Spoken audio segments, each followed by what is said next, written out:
اللہ صلی اللہ علیہ وسلم۔ حضرات محترم، نبی اور آل نبی کی بارگاہ میں ایک مرتبہ اور آواز بلند درود پاک پڑھیں صلی اللہ علیہ وسلم۔ مولانا محمد مبارک صلی اللہ علیہ وسلم صلی اللہ علیہ وسلم۔ حضرات محترم، ایمان والے ہر جگہ ہر جنگ میں کم ہی رہے ہیں، لیکن قسم خدا کی مسلمانوں تاریخ گواہ ہے، ایمان والوں ہی کی جیت ہوئی ہے۔ سبحان اللہ، کوئی بات نہیں، مجمع کم سے ہی، اگر سنیوں کا مجمع کم بھی ہوتا ہے تو اس میں بہت دم ہوتا۔ سبحان اللہ۔ حضرات، اللہ تبارک و تعالی اپنے پاک کلام مجید میں ارشاد فرماتا ہے، لَقَدْ مَنَّ اللَّهُ عَلَى الْمُؤْمِنِينَ إِذْ بَعَثَ فِيهِمْ رَسُولًا۔ رب فرماتا ہے اللہ نے مومنوں پر بڑا احسان کیا، ان میں بڑی عظمت والا رسول بھیج دیا۔ قسم خدا کی مسلمانوں، اگر رب کے محبوب دانائے غیوب صلی اللہ تعالی علیہ وآلہ وسلم اس دنیا میں تشریف نہیں لاتے تو نہ آپ ہوتے، نہ ہم ہوتے، نہ زمین ہوتی، نہ آسمان ہوتا، نہ چاند ہوتا، نہ سورج ہوتا، نہ ستارے ہوتے، نہ حوریں ہوتی، نہ غلمان ہوتے، نہ فرشتے ہوتے، نہ آسمان ہوتا، نہ جنت ہوتی، نہ دوزخ، کچھ بھی نہیں ہوتا۔ معلوم ہوا، پتہ چلا، زمین کا فرش بچھایا گیا ہے نبی کے صدقے میں، سبحان اللہ، اور آسمان کا شامیانہ لگایا گیا ہے نبی کے صدقے میں۔ سبحان اللہ۔ اے مومنوں، قربان جاؤ آمینہ کے لال پر، سبحان اللہ۔ ان کی شان بڑی اونچی شان ہے، ان کا مرتبہ بڑا اونچا مرتبہ ہے۔ ہمیں اور آپ کو آج جو روزی مل رہی ہے، قسم خدا کی مسلمانوں نبی کے صدقے میں مل رہی ہے۔ آپ کے اعمال اس لائق نہیں ہے کہ اللہ تبارک و تعالی ہمیں اور آپ کو روزی دے، لیکن پھر بھی اپنے محبوب کے صدقے میں ہمیں روزی دے رہا ہے۔ سبحان اللہ۔ آج دیکھو، نمازوں پر نمازیں ہم چھوڑے جا رہے ہیں، نہیں فجر کا معلوم، نہیں ظہر کا پتہ، نہیں عصر کا، نہیں مغرب، نہیں عشاء، بہت دور ہے نمازوں سے ہم، لیکن پھر بھی اللہ تبارک و تعالیٰ اپنے محبوب کے صدقے میں ہمارے آپ کے اوپر کتنا بڑا کرم فرما رہا ہے کہ اچھی اچھی نعمتیں دے رہا ہے۔ سبحان اللہ۔ اے مومنو، شہد کی جو مکھی ہوتی ہے، توجہ چاہوں گا، اس سے ایک مرتبہ ہمارے آپ کے نبی نے ارشاد فرمایا، توجہ چاہوں گا حضرت، ارشاد فرمایا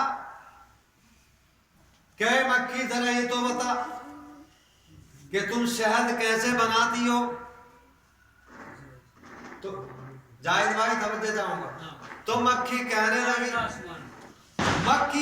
لگی یا رسول اللہ صلی اللہ تعالی علیہ وسلم، قدرت نے، آپ کے رب نے ہمیں سکھایا ہے، جب ہم چمن سے اپنے چھتوں کی جانب آتے ہیں تو آپ کے اوپر درود اور سلام کا نذرانہ پیش کرتے ہوئے آتے ہیں، کسی کی برکت سے شہد کے اندر مٹھاس پیدا ہو جاتی ہے۔ بس نبی شریف میں لکھا ہوا ہے۔ آج لوگ درود اور سلام سے دور نظر آ رہے ہیں. بڑے افسوس کا مقام ہے وہ، بڑے افسوس کا مقام. اب دیکھو محترم حضرات،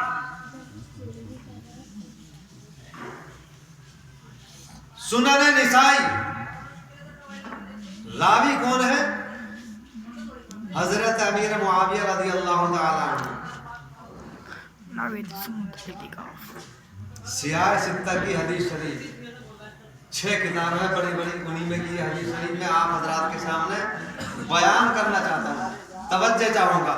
محترم حضرات، حضرت امیر معاویہ کون ہے؟ عاشق رسول، صحابی رسول، اور دیکھو سارے مومنوں کے ماموں ہیں. محبت سے بولو سبحان اللہ. کیونکہ سرکار کی جو لاڈلی چہیتی بیویاں ہیں وہ ہماری آپ کی ماں ہیں، ہے نا؟ اور سرکار کے گھر میں، سرکار کے نکاح میں حضرت امیر معاویہ کی بہن تھی، ہے نا؟ تو ظاہر بات ہے ہمارے ماموں ہوئے. تو محترم حضرات، سرکار کے سالے بھی تھے، سرکار کے سچے پکے عاشق. فرماتے ہیں کہ سرکار دو عالم صلی اللہ تعالی علیہ وسلم جب مسجد نبوی شریف میں تشریف لے گئے تو صحابہ کرام کو دیکھا اکٹھا ہو کر ایک جلسہ منا رہے تھے. اور اس جلسے میں وہ صحابہ کرام، جانتے ہو کسی دنیا دار کا نہیں، کسی عام آدمی کا نہیں، قسم خدا کی مسلمانوں، اللہ کا اور اس کے رسول کا ذکر کر رہے تھے، میلاد مصطفیٰ منا رہے تھے، میلاد مصطفیٰ منا رہے تھے. آج لوگ کدھر جا رہے ہیں؟ اپنے گھر پر شادی کرتے ہیں، ڈیکوریشن کرتے ہیں تو مسئلہ نہیں پوچھتے یہ کہاں لکھا ہوا ہے. لڑکا لڑکی پیدا ہوتا ہے گھر کے اندر تو نہیں پوچھتے، خوشی کرتے ہیں. تو جیسے ہی جشن عید میلاد النبی آتا ہے کہتے ہیں لکھا ہوا کہاں پر ہے یہ بتاؤ، ثبوت مانگتے ہیں. سمجھ گئے؟ ثبوت مانگتے ہیں کہاں پر لکھا ہوا ہے. کہنا پڑتا ہے، بڑا افسوس کا مقام ہے. چاہیے تو یہ تھا کہ بلا کا جو ہے شیرنی کا جو ہے انتظام ہو جاتا، نذرانے کا انتظام ہو جاتا، ڈیکوریشن کا انتظام ہو جاتا. ارے مسلمانوں، یہ ہمارا پیسہ، ہماری دولت کیا ہے؟ ارے ہماری جو یہ جانیں ہیں سرکار کے نام پر قربان. کل کے صحابہ کرام اپنی جانوں کو سرکار کے قدموں پر نچھاور کر دیا کرتے تھے. اور چھوٹے چھوٹے بچے سمجھ گئے، سرکار کے جب سامنے جاتے تو پنجوں کے بر ہو جاتے تھے. کیونکہ کبھی کبھی سرکار قطار در قطار لگا کر صحابہ کرام کو تیار کرتے تھے جنگ کے لیے. تو بچوں کے اندر کتنا تگڑا جذبہ تھا، وہ یہ سوچتے تھے کہ ہم اگر پنجوں کے بل کھڑے ہو گئے اور سرکار کی بارگاہ میں مقبول ہو گئے تو یہ ہماری ادنا جو زندگی ہے اگر رب کے محبوب پر قربان ہو گئی تو اس سے بڑا اعلیٰ ثواب اور ہمیں انعام اس دنیا کے اندر مل نہیں سکتا. سبحان اللہ. کدھر جا رہے ہو مسلمانوں؟ نبی کا دامن تھام لو. اگر نجات چاہتے ہو، قسم خدا کی مسلمانوں، نجات چاہتے ہو تو مضبوطی کے ساتھ میں سرکار کا دامن تھامنا پڑے گا. اب دیکھو ہمارے آپ کے نبی تشریف آوری ہو چکی ہے، پیدا ہو چکے ہیں، 3-4 دن گزر جاتے ہیں تو جس کمرے کے اندر سرکار جلوہ بار تھے، جلوہ فروز تشریف فرما ہوتے، وہ کمرہ نور کی روشنی سے جگمگا اٹھتا تھا. 2-4 روز ہوئے تھے جس محلے میں سرکار پیدا ہوئے اس محلے کی عورتیں اکٹھا ہو گئی اور سرکار کی والدہ محترمہ حضرت بی بی آمینہ کے پاس میں آ کر کہنے لگی، اے میری بہن، تم ساری رات چراغ مت جلایا کرو، ہم یہ دیکھتے ہیں کہ تمہارے روشن دان سے رات کو نور کی روشنی نظر آتی ہے. تو وہ کہنے لگی اے میری بہنوں تم کیا بات کرتی ہو؟ کام جھوٹ نہیں بول رہے، آمینہ سچ کہتے ہیں. تو کہا اچھا سنو. کہنے لگی جب سے یہ میرا لاڈلا بیٹا پیدا ہوا ہے میں نے چراغ جلایا ہی نہیں. ارے جس گھر کے اندر سراج منیر موجود ہو اس گھر میں چراغ جلانے کی ضرورت کہاں سے آئے گی؟ سرکار کے دم سے تو اس جہان میں روشنی ہے مسلمانوں. جانتے ہو آپ سرکار جب تشریف نہیں لائے تھے، سرکار کی جب ولادت نہیں ہوئی تھی تو عرب کے لوگوں کا حال بڑا خراب تھا. جانتے ہو کیا کرتے تھے؟ اگر کسی کے گھر میں رئیس بھائی توجہ چاہوں گا، کسی کے گھر میں بچی پیدا ہو جاتی تھی تو اس کو زندہ درگور کر دیا کرتے تھے، زمین میں گاڑ دیا کرتے تھے. باپ اللہ اکبر. بیٹی کو اپنی بیوی سے چھین کر لے جاتا تھا اور زندہ بیٹی کو نیست و نابود کر دیتا تھا. اللہ اکبر. لیکن جب سرکار تشریف لائے تو سرکار نے ارشاد فرمایا اے لوگوں یہ جو بیٹیاں ہیں یہ اللہ تبارک و تعالیٰ کی رحمت ہے. سبحان اللہ.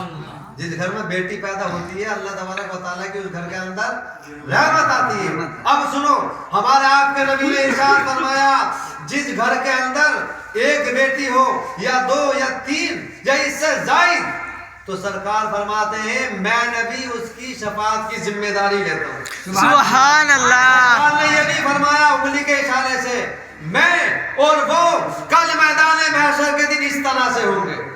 سرکار نے کہا میں اپنے قدم کو جنت میں نہیں رکھوں گا جب تک اس میں اپنے عاشق کی اپنے امتی کی شفاعت نہیں کروا لوں گا جو اپنی بیٹیوں کے گود سے دبا جا رہا ہے. آج ہمارے گھر میں بیٹا پیدا ہوتا ہے نا تو بڑی خوشیاں مناتے ہیں صاحب، بڑی خوشی مناتے ہیں. وہ جب بیٹی پیدا ہوتی ہے تو پتہ بھی نہیں چلتا. سمجھ گا ایک صاحب کے یہاں ولادت ہونے والی تھی کوٹا کے اندر، تو میں نے کہا بڑے خوش ہو رہے تھے تو میں نے کہا یار معلوم نہیں پڑا پتہ نہیں چلا. تو کہنے لگا امام صاحب وہ بیٹی پیدا ہوئی ہے، وہ اتنا چھوٹا منہ تھا معلوم پڑ رہا تھا طبیعت بہت خراب ہو گئی. سمجھ گئے. اب حضرت عائشہ نے کہا یا رسول اللہ اگر کسی کی ایک بیٹی بھی نہیں ہو تو اس کے لیے؟ کہا میری پیاری عائشہ اگر کسی کی ایک بیٹی بھی نہیں ہو میں اس کی بھی شفاعت کروں گا. بہت ساری عورتیں ایسی بھی ہے بیچاری نہ کسی کا بیٹا ہے نہ بیٹی ہے. ارے سرکار تو سارے جہان کے لیے رحمت بن کر آئے ہیں. محبت سے بولو محترم حضرات.